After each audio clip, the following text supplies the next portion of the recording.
There we go. Well, good evening, ladies and gentlemen. Welcome to season 2 of the Virtual Cantina Speaker Series. My name is Spencer. I'm going to be your co-host and your co-pilot, your Chewy, if you will, for the evening. And we're very happy tonight. This has been a lot of work in the plans from our very own governor, Mr. John Notman, who is your host for the evening. So, John, how are you this evening? I'm great, thank you, Spencer, and really excited to kick off season 2 of the Virtual Cantina Speaker Series. Last year was such a popular event, lots of interest in the speaker series, some amazing speakers, but I think we've really notched it up a level this year and got some really, really cool individuals, some great talent, people from what I consider to be the best movie series, the original series of Star Wars. So we're looking forward to all the individuals that will join us. So yeah, let's crack on. So, okay, without further ado, the first guest speaker for the Virtual Cantina Speaker Series 2021 is none other than Tim Donaldson. Tim, thank you so much for joining us this evening. We really appreciate you taking the time to chat about your time on the original Star Wars movie and just to take a trip down memory lane. How are you this evening? Yeah, absolutely. Thank you, John. Thank you, Spencer. I'm absolutely fantastic, and I appreciate the opportunity to tell my story. Yeah, that's great. So I first got to hear about Tim and Tim's story just, I think, around about fall 2019. I know Tim attended the Empire Con event down in LA, and we heard a little bit about Tim's work and his appearance on the original Star Wars movie back then. So, and I've kind of followed him on social media since then. It's been great to hear a little bit about his involvement with the original movie and what he's been doing since. So, some of the things you probably don't know about Tim. He was one of a group of the youngest actors ever to be cast in the original Star Wars movie. I believe you were 5 years old. 5 years old when you were cast as a Jawa for the original Star Wars movie. Is that correct, Tim? That is correct. Yeah, I believe I'm actually the youngest cast member for episode 4. That's incredible. That's absolutely incredible. So, I mean, that was 44 years ago, and that's a long time ago. And I can remember actually going to see the original movie, and I think I was 8 years old at the time. And so, it's a long time. But I tell you what, you guys who appeared in the original movie, you're like gold dust to us, to talk to you and share your memories of what you did or, filming certain sequences, etc. So hopefully tonight we'll just take a little trip down memory lane and talk about that and share some memories and bits and pieces that you'd like to our members to hear about. So that's exactly what we're going to do. So anyway, We're excited for you to join us.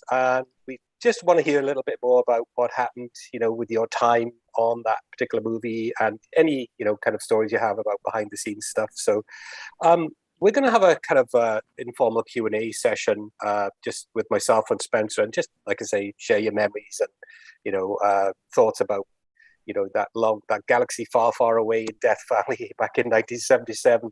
Right. We're gonna queue up some. We have a lot of members that are going to join us tonight and have some individual questions for you. We'll queue those up in the Q&A, the chat. Okay, if any of you out there have questions for Tim, want to get to know him a little bit better about his experiences working on the original movie, please send your questions in the session Q&A to Spencer, and we'll read them out at the end. But for now, we'll just kind of walk Tim through his memories of that special time back in January 1977.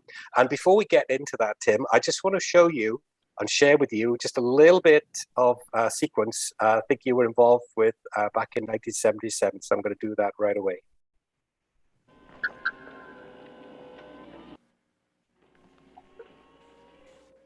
For copyright purposes, the volume is a little bit lower.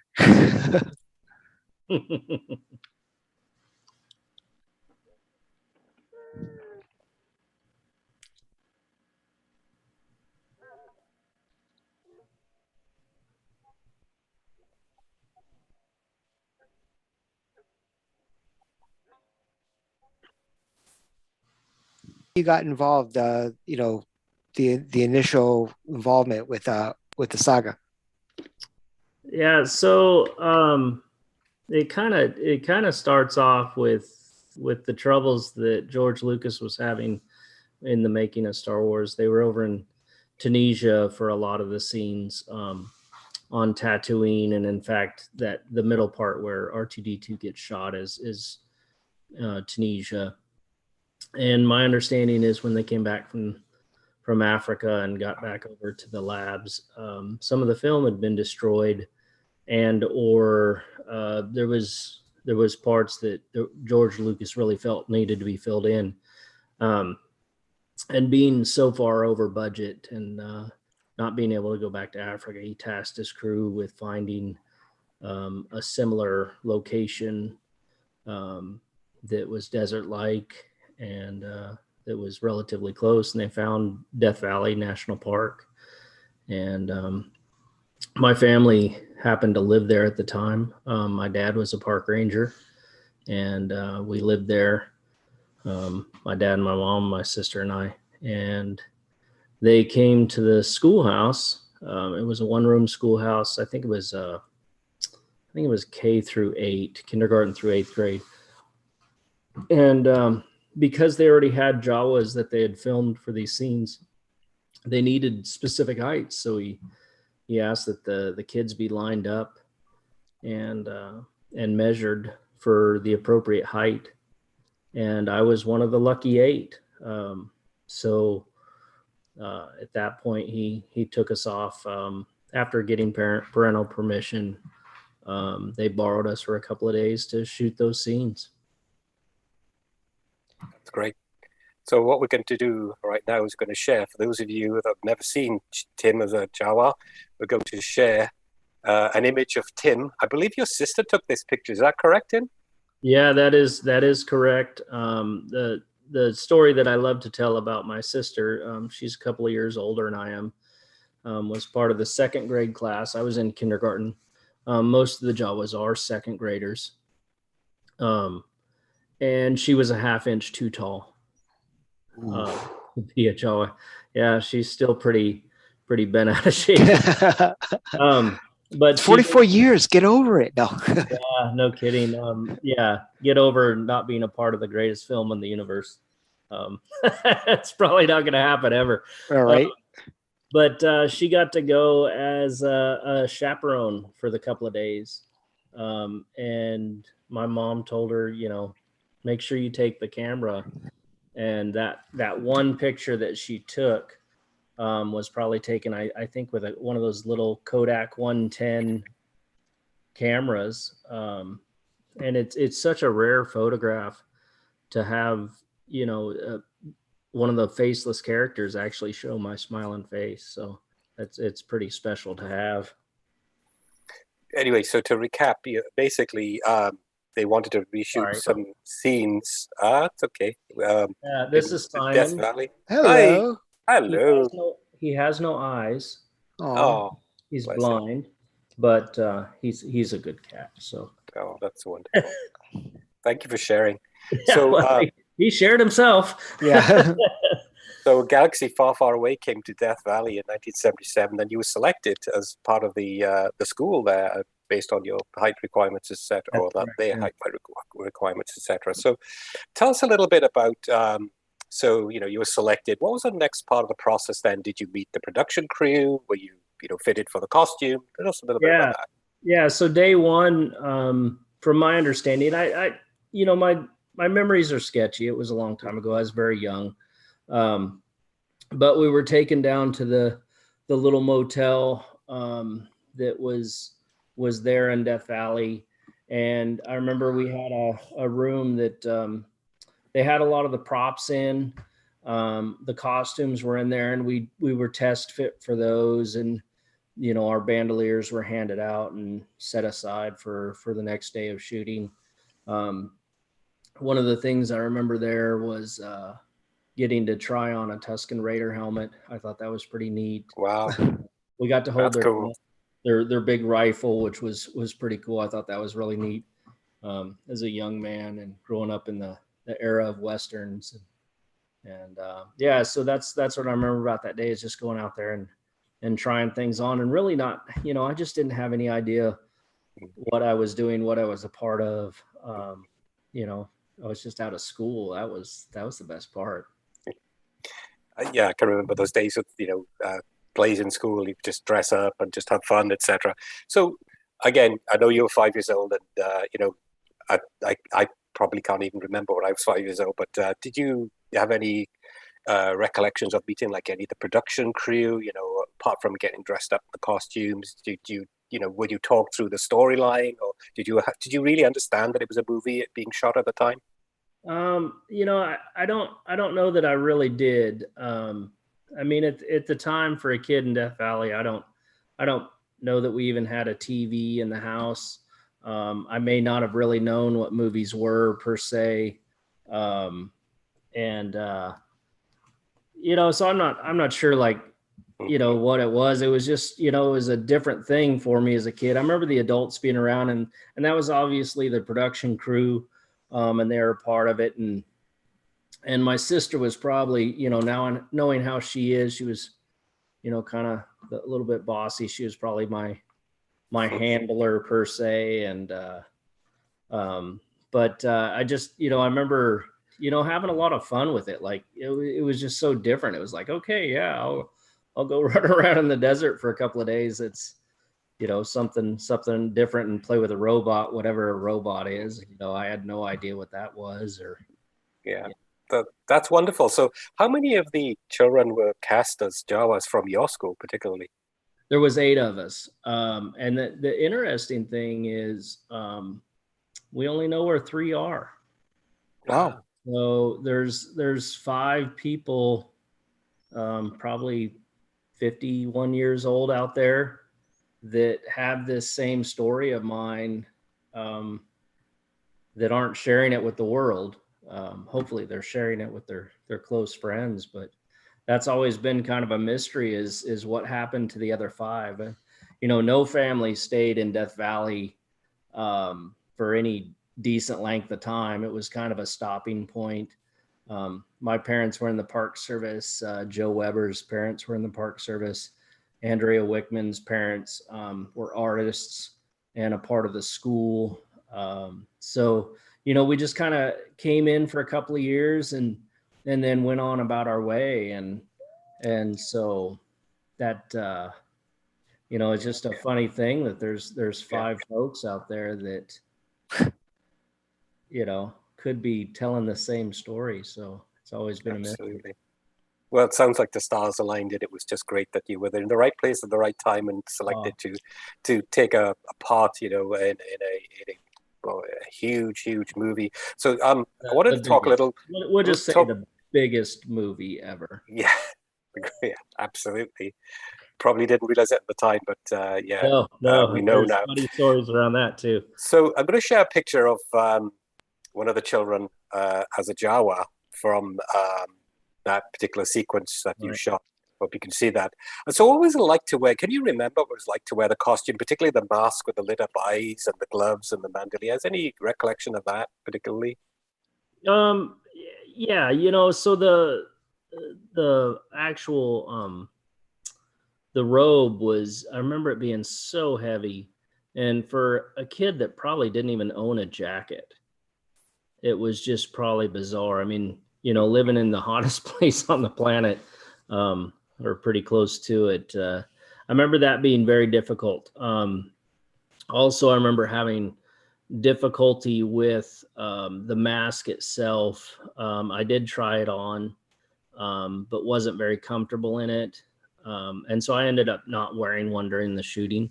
It just, my face was just always turned the opposite way. I don't remember much about the bandoliers, other than I love the picture that my sister took. One of them is upside down. I always kind of get a chuckle out of that I'm probably the one Jawa that's always losing stuff. He's always losing his bearings and, bits and pieces because they're falling out of that dumb bandolier that's upside down. I just kind of remember that robe being so heavy, so hot, and just, like trudging around it. And I think that kind of makes the walking the way it is is just a lot of weight. Yeah. We had actually Got our it. first question from Catherine. She wanted to know, do you know if on screen, do you know which one you were? No, unfortunately, the one in the middle. So these pictures were taken by Joe Weber's mother, who's since passed away. But so a lot of her pictures, and there's several of these out there, they're centered around Joe, and of course he's the one with his hood off right there in the middle. So I don't actually know which one, or even if I'm in this shot. There's another shot from this sequence that actually has my sister in it. She's wearing a little red outfit and probably tending to me would be my best guess. But the one picture that I can say that's for sure me is the one it's just me. That's awesome. Did you have any interaction with any of the principal cast that day? Do you remember? No.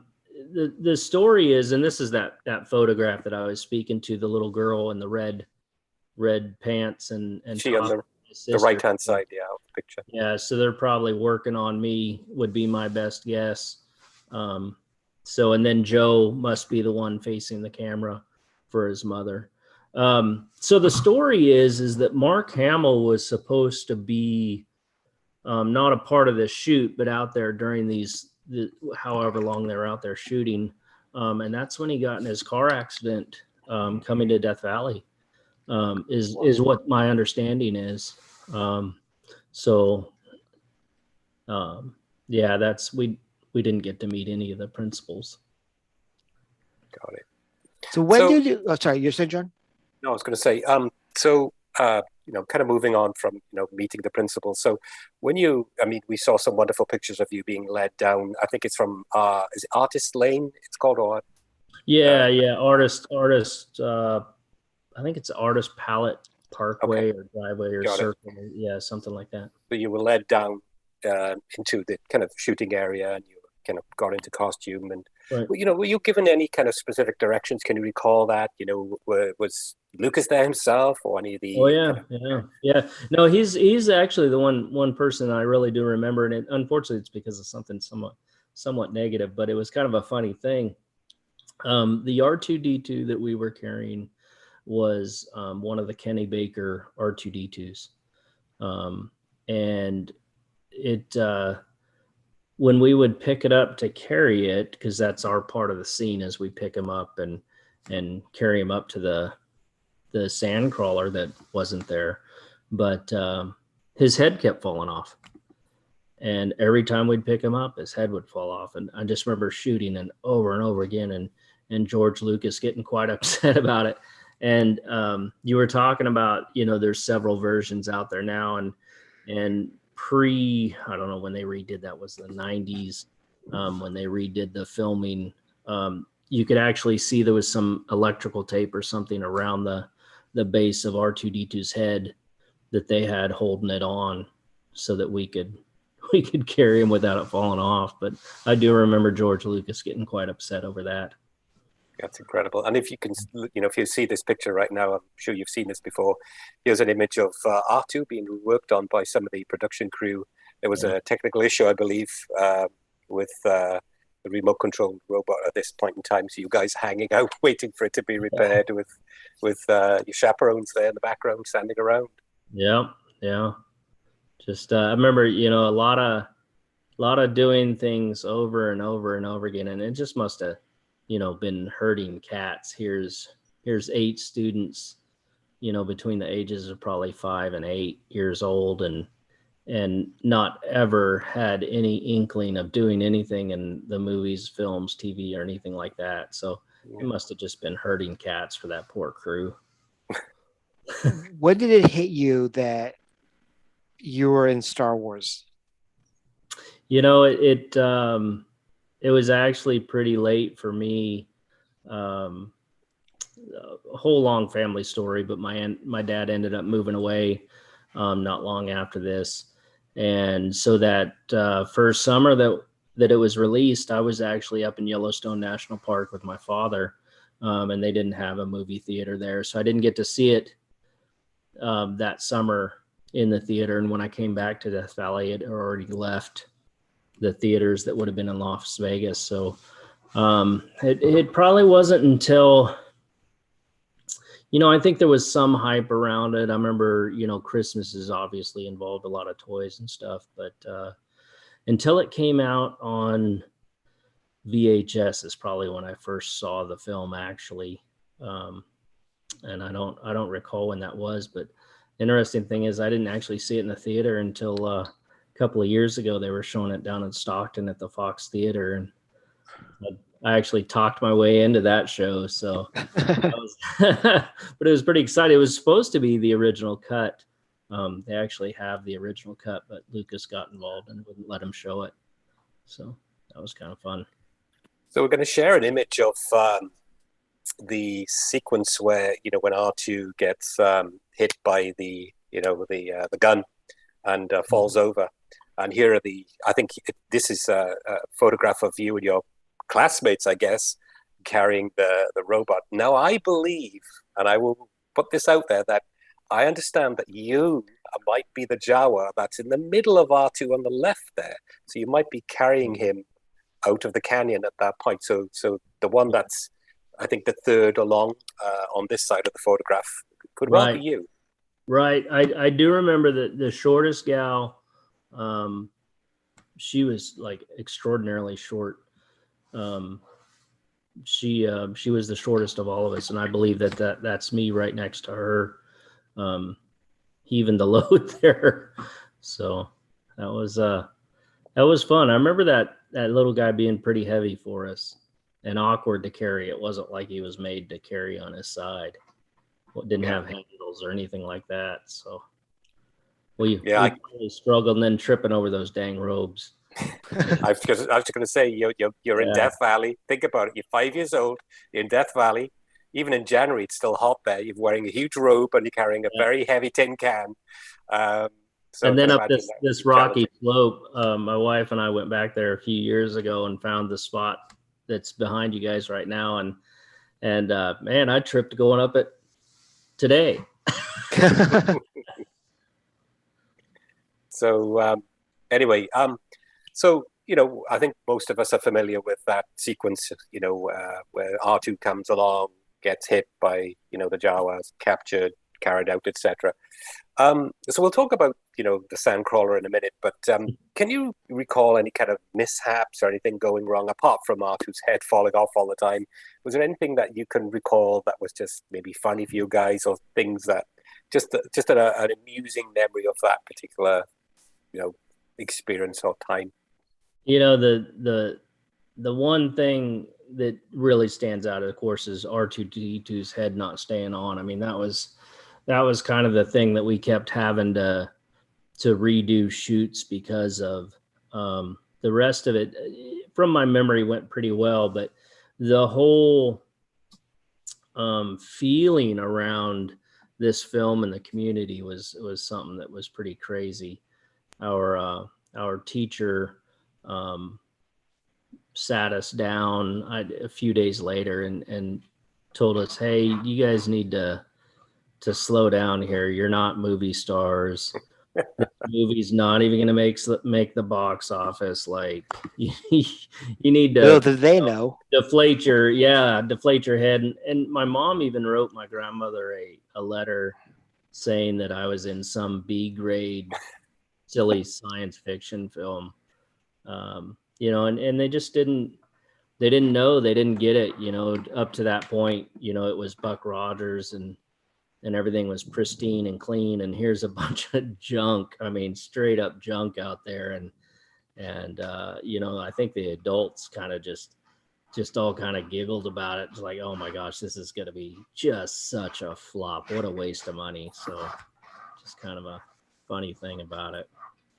So we had a number of questions actually come in while we're this. How long were you involved in any filming sequences? It was 2 days we were on set. So the first day was the costumes and being fit for that. And the second day was just filming. Gotcha. And the other question we had was, Do you recall how heavy like the robes were? Like it was very hot in that robe.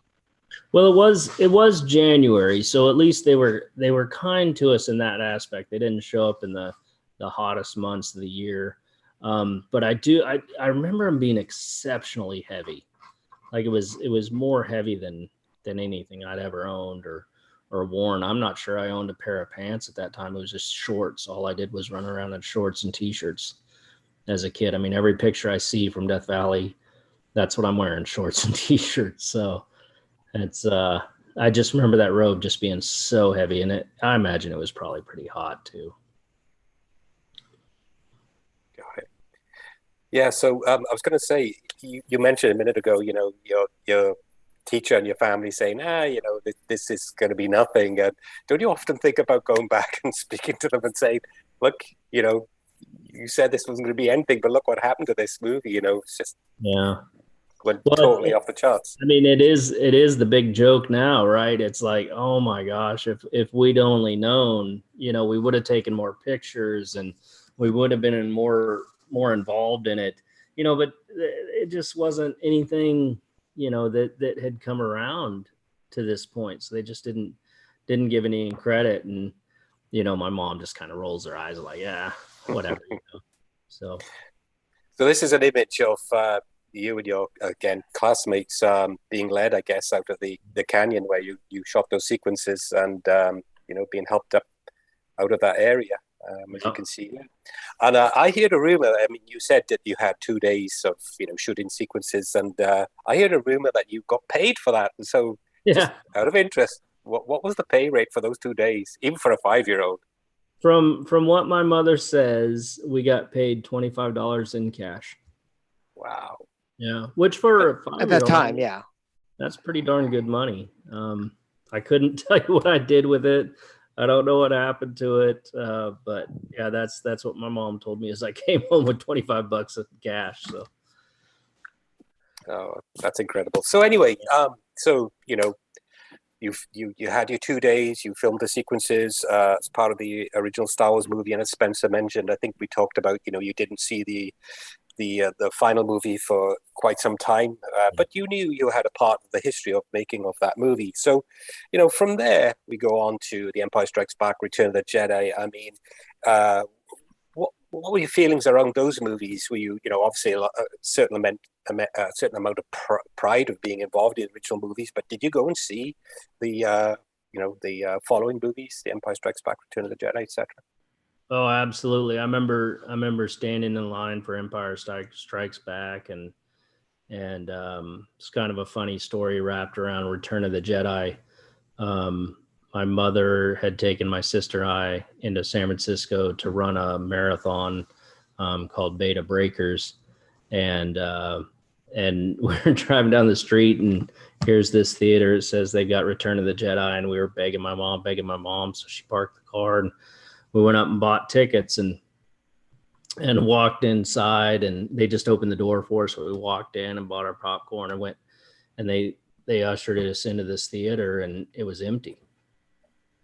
And it was opening weekend, and my mom was like, oh my gosh, this thing is such a flop. And then they opened the side doors, and I guess there was a line down the side of the building that we never saw. Oh wow.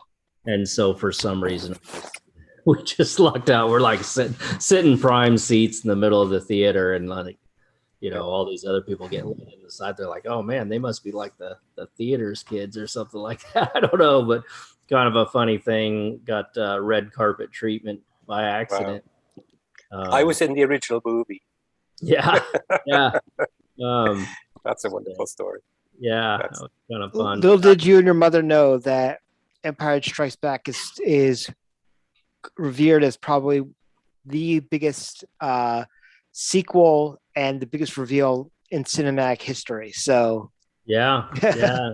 No, it's and there's a lot of people out there that say Empire Strikes Back is the greatest of all of them, and I politely disagree. Bias much? I agree. Yeah. So, no, but it was. I love everything Star Wars. I always have. We've always followed it, and anytime one of the new ones comes out, we go to see it, and it's just amazing that I hope my cat's not making too much noise. No, it's perfectly fine. Okay, or push him off the table or something. I don't know.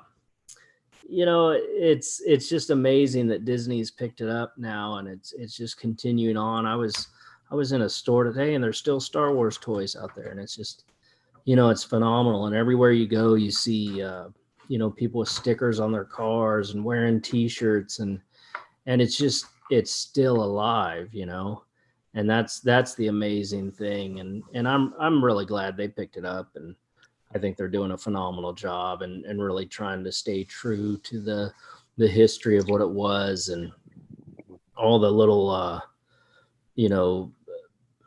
secrets that were in Mandalorian, the little things that popped up here and there. Just like, oh my gosh, look, it's the pole they used in the trash compactor. And, all those Easter eggs are just phenomenal. We'll get on to the Mandalorian in a minute if we may. Oh, but okay, I just want to ask you, I understand you have children.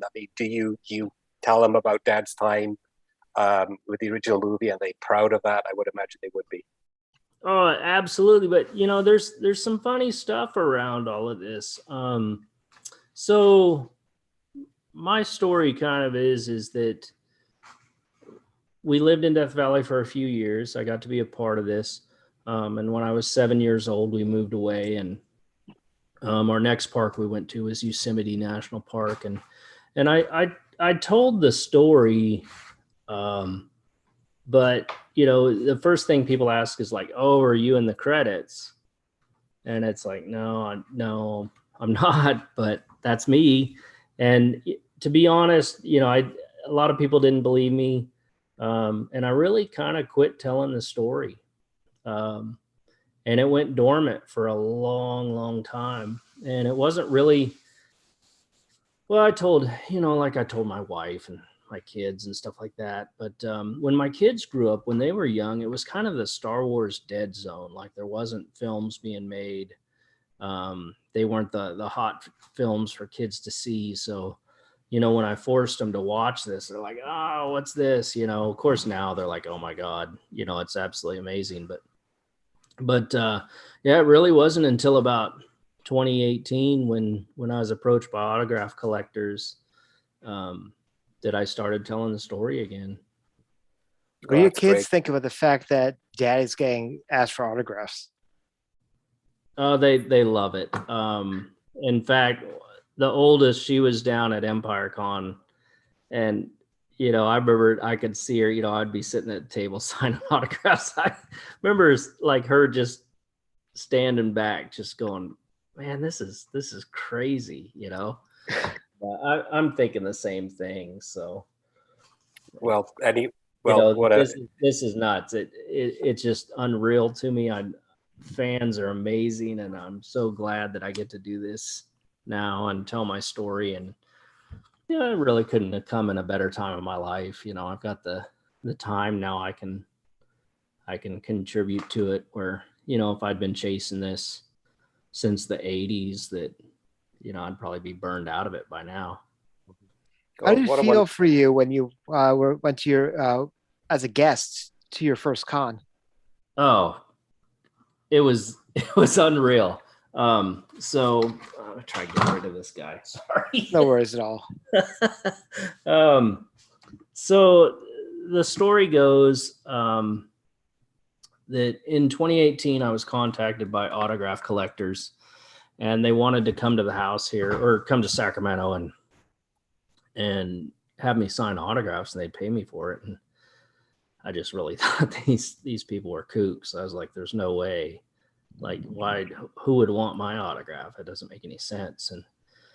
And this went on for several months, and finally in October of 2018, they came to Sacramento, and Amy and I invited them into our home, and sure enough, I sat down here right where I'm sitting right now, and they'd put a picture in front of me, and I'd sign it, and just go on. It was the strangest thing, and I think it really hit me, and I've got a picture on my social media about this. There's a poster that was unrolled in front of me, and it's believed to be the most complete picture of autographs for the first trilogy. And I'm sitting here looking at Carrie Fisher and Mark Hamill and Harrison Ford and George Lucas and Anthony Daniels, and you want me to put my scribble on this? Are you kidding me? Like, oh my gosh, like where can I sign it?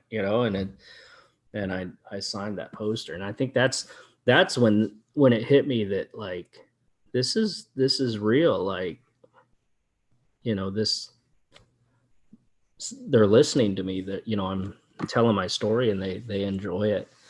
And so one of those individuals that was here at the house is Steve Grad, and he's a part of the Pawn Star show, and does a Beckett, lot We of know Steve well. Yeah, Beckett. Yeah.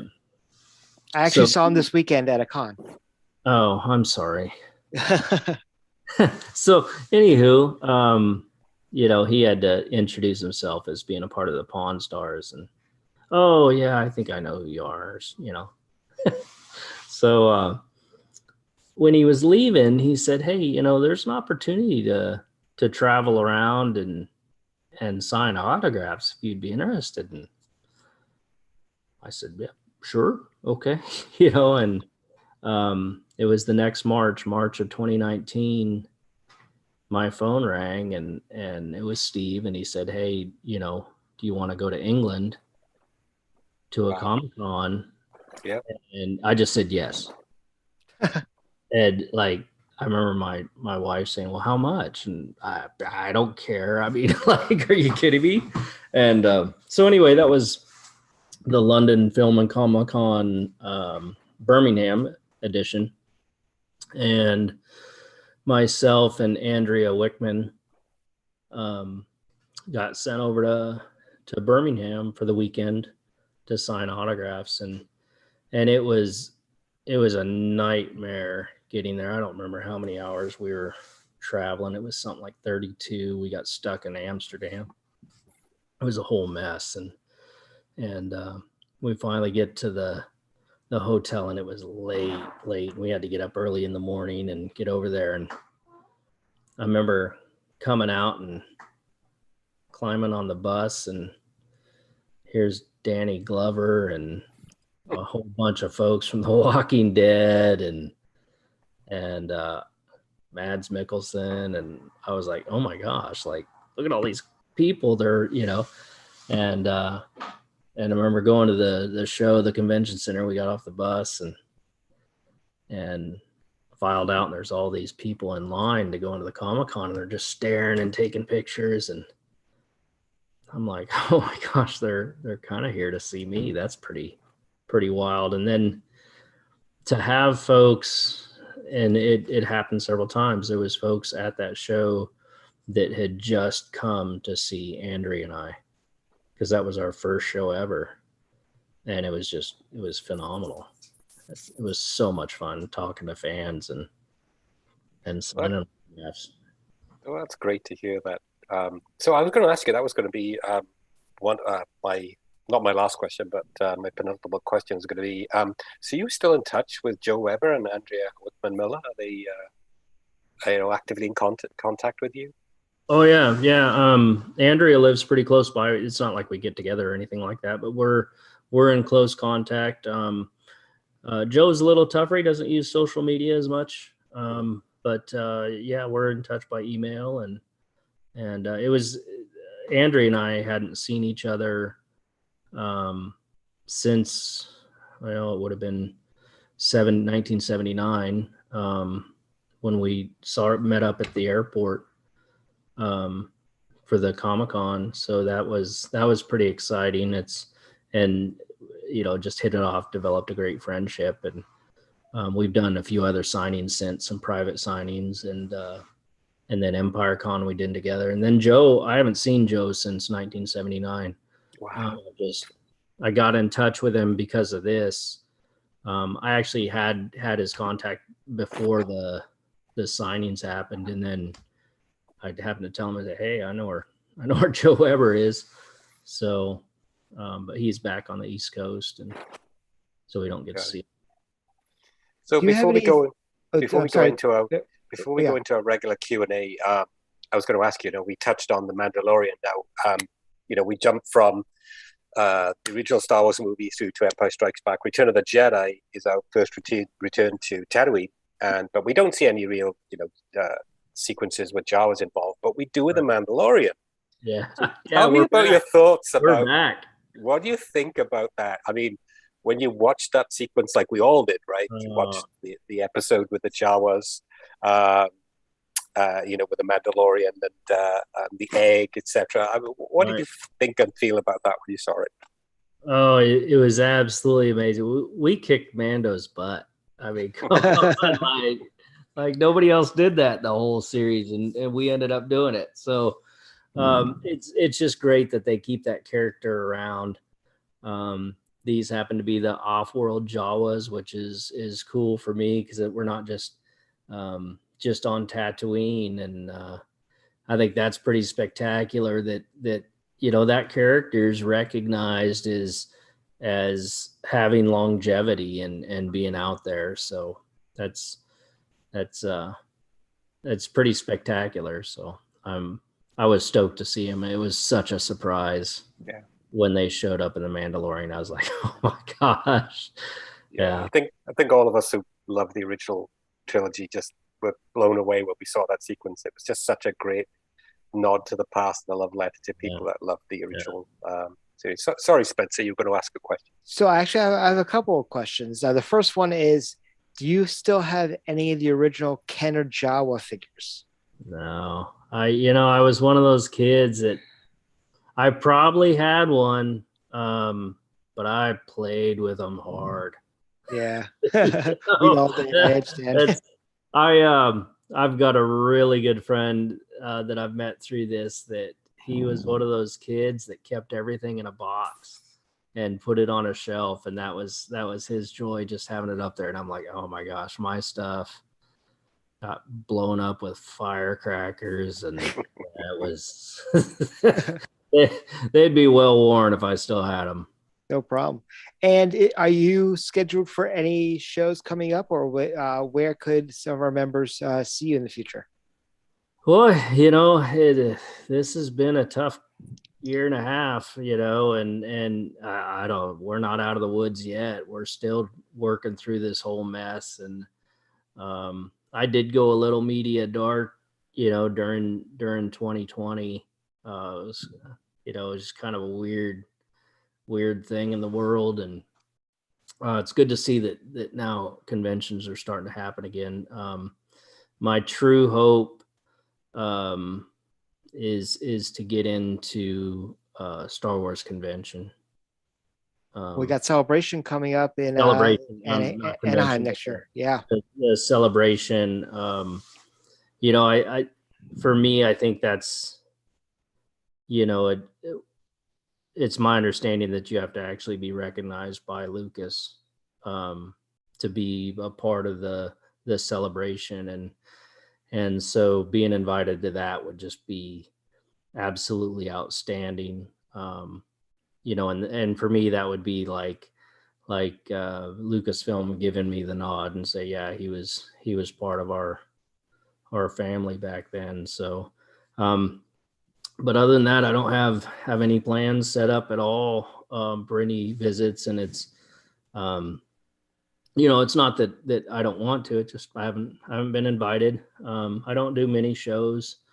I tend to, if there's local ones here, I might pop into those or something like that. We do some charity events, but nothing big on the horizon. Sure. We have our member Catherine had another question saying, do they let you keep any mementos, like anything from the set? No. I don't know that any of us even had the idea of like that was a possibility. So I don't know, maybe somebody asked, but I definitely didn't. And I didn't walk away with anything other than $25 in my pocket. So That was it. And a memory and one picture. The one picture my sister took. Our member Scooby had just asked, what is your favorite part about interacting with the Star Wars fandom? The greatest thing is hearing people's stories of why they're fans. And that's really why I get to do what I get to do is because of the fan base. And I remember one gentleman brought me something and it was one of the pictures from A New Hope, and I asked him what else he collected, and he said he didn't collect anything but the first Star Wars. And I asked him why, and he said, well, it's the one and only film my dad ever took me to. And it's stories like that I think it just meant so much to people in their young life that it's one of those films that just has a lot of impact on you. It's interesting about you're talking about generational, because Star Wars is absolutely generational. If you talk about, the prequel trilogy, those kids who saw episodes 1 through 3 are just becoming parents now, or just starting to introduce their kids to Star Wars. We saw a lot of that at Celebration Chicago, because they were promoting the 20th anniversary of Phantom Menace. And then, obviously this generation has their Star Wars, but us, original trilogy people, we had to wait 16 years or so before we had new content. And we're always like, fan fiction, the Timothy Zahn books, thinking what much Star Wars are we going to get? Now, thanks to Disney, there's never going to be a wait anymore for content. No, absolutely. And the thing I love about the Star Wars universe is like everything is all part of the same universe. Like whether you're reading a comic book or you're reading one of the novels or you're watching one of the cartoon series or Mandalorian, or they're all so connected, and they actually answer questions that you have from different places, and that's just absolutely phenomenal. So with the hopeful pending trailer, hopefully fingers crossed this Friday on Disney Plus Day, of the Obi-Wan series, I'm sure you're like all of us that, well, with him being the hermit that he's going to be in this series, that we're going to see plenty of Jawas in this series. So that'll be absolutely fantastic. So we had a question from our member Scooby again. He said, it's not really a Star Wars related question, but he said that he's very much jealous that you grew up in national parks. What was that experience like? Oh my gosh. It was absolutely amazing. So as a young man growing up, I spent my winters in Yosemite National Park and my summers in Yellowstone National Park. One of my favorite stories was day one when I went to Yellowstone National Park, and that would have been the summer of '77. My dad, he was a park ranger, and they had the grizzly bears there in Yellowstone, and he was qualified on a tranquilizer gun that they use for the animals. And day one being in the park, my dad had to tranquilize 2 bear cubs to get them back with their mom. They had been separated. And so I actually got to pet a live grizzly bear. Oh, wow. It was one of those cubs that had been darted. So I love the story of, if you're in a meeting or something, let's say, okay, let's get to know each other. Let's do 2 truths and a lie. And my 2 truths are I was in Star Wars and I pet a live grizzly bear. and then I come up with some other ridiculous lie. But yeah, and they get you on the other ones. Yeah. So, but I've lived in let's see, I lived in Yosemite and Yellowstone, Tallgrass Prairie. We lived in the Badlands in South Dakota, Lake Mead, Death Valley. So I got to see all these treasures of the United States. And it's still a passion that I hold today. And my wife and I just drove back to Montana here last week and saw some family, and on the way, we were the whole way out and the whole way back, we listened to Ken Burns' book, the national parks, and how those were brought to be back in the 1800s and 1900s, and just the struggles they had. And it's hard to imagine that we had these national treasures and there was difficulty bringing them and keeping them as national parks. And it's amazing, so thank goodness our government was smart enough to hang on to them for what they are, because we love them. We travel to them every summer. Absolutely love the national parks. That's wonderful. Spencer, do we have any more general questions for Tim?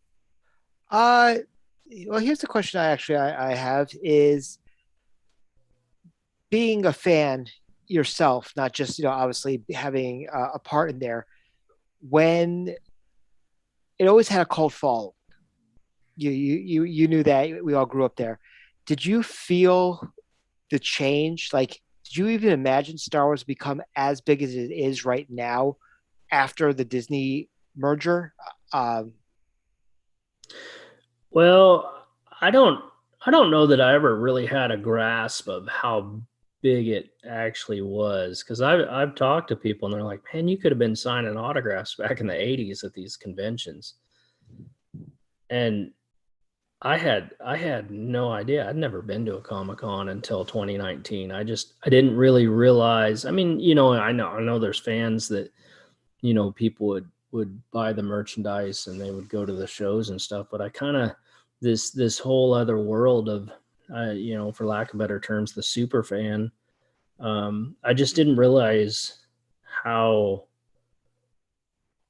big it actually was, until getting into this arena. And it's absolutely phenomenal. I've got followers on my social media from all over the world, and I get messages all the time, and it's just like, I get questions, all kinds of questions, and it's just absolutely amazing at how big the fandom actually is. And you're right, now that Disney has taken over, I mean, it's just not going away. And sorry, cat just clawed me. It's amazing now. I mean, to go to Disneyland and see the Star Wars area is just absolutely phenomenal. I wish they had called it Tatooine. I heard rumors that it was supposed to be Tatooine, but just to walk around and be absolutely amazing. And we went to Star Wars Land after Empire Con, and it was so crazy walking around and people be like, "Hey Tim, hey, how are you?" I was like, "Oh my gosh, I'm getting recognized at Disneyland." Well, when they had Launch Bay in Disney World, they had Jawas that would hang out in the Launch Bay area, and they would trade things with you. Oh yeah, little bits and pieces. That was a lot of fun. So, but for us, honestly, you are part of the archives. You were there. You're Right. part of history. You're part of this movie series, and we can't thank you enough. We consider you to be part of our family now, and spending All some right. time this evening to talk to us. We are Absolutely. so grateful, and you're so right. We do this because we've been doing this now for almost 18 months because of the pandemic. We wanted to bring joy and happiness and relief to individuals out there, who would either attend conferences or just loved Star Wars growing up, and just to give them something to look forward to every week, to speak to somebody like yourself, ask a question or whatever. So we can't thank you enough for spending some time with us this evening, and we do truly hope that at some point we can meet in person, maybe at celebration or another conference or something, right. so we can get to meet you. And there are people out there that know you and they want to meet you, and for the part that you have in this movie's history. So thank you so much for attending. Absolutely. You know, as our first speaker, the guest spot this autumn speaker series, so we can't thank you enough. So thank you, Tim. I appreciate really it. appreciate it. All my pleasure. All my pleasure. Thank you. And I just want to close in saying that I know that Tim is a huge advocate of the Make-A-Wish Foundation, Correct. Which is a very serious, charitable foundation across the world, not just in the United States. So, I know that I think the website is wish.org. So if anybody, wants to support that organization, feel free to do so. I know Tim is a big advocate of it, and so am I personally. So thank you for all you do for raising money for Make-A-Wish Foundation when you can. And so with that being said, thank you, Tim. We can't thank you enough for spending some time with us this evening and sharing your memories. And I hope you've enjoyed it too. Oh, absolutely. And thank you so much. I really appreciate it. It's such an honor. And, to talk to people is just phenomenal. So I can't wait to do it in person again. And not that this wasn't great, but, there's that special of meeting fans face to face. And I just look forward to a lot of years doing it. Yeah. So Spencer, I'm going to hand it over to you to close it out, and maybe we can talk a little bit about the next sets of guests that we have in the speaker series. Yes, absolutely. So we are going to be continuing the speaker series, actually sticking with a Star Wars theme. We still call it Star Wars. I know people like to call it A New Hope, but to me, it's always Star Wars. We are going to be meeting with Mr. Nick Malley, who was with us season 1 of the speaker series. He initially talked to us about the creation of the Yoda puppet. And I believe on this Thursday's edition, which will be at 4 p.m. Pacific, 7 p.m. Eastern Standard Time, we are going to be talking about the Cantina, which seems to be, our favorite thing to talk about, being the virtual Cantina. So very excited about that because, whether you go to Batu and you go to Oga's, or if you go to a really strange bar, everybody always talks about, wow, this is like the Cantina in Star Wars. Just the miscreants and all the creatures there and whatever.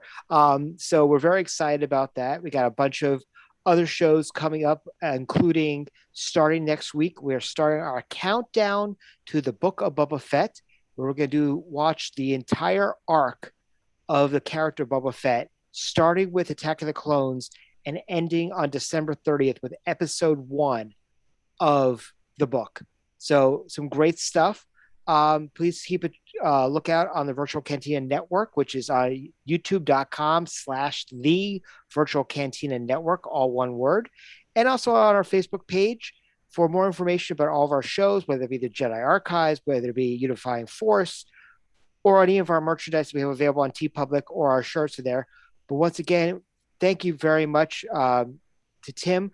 Also want to mention that this Friday is Disney Plus Day, which they mentioned that there's going to be a great deal of Star Wars content announced, maybe shown some stuff. Maybe we'll hear a hello there, which would be absolutely fantastic. But at 5:30 p.m. Eastern, 2:30 Pacific, join the usual suspects, myself, Dave, and Jeff. We are going to be doing a pop-up Virtual Cantina watch-along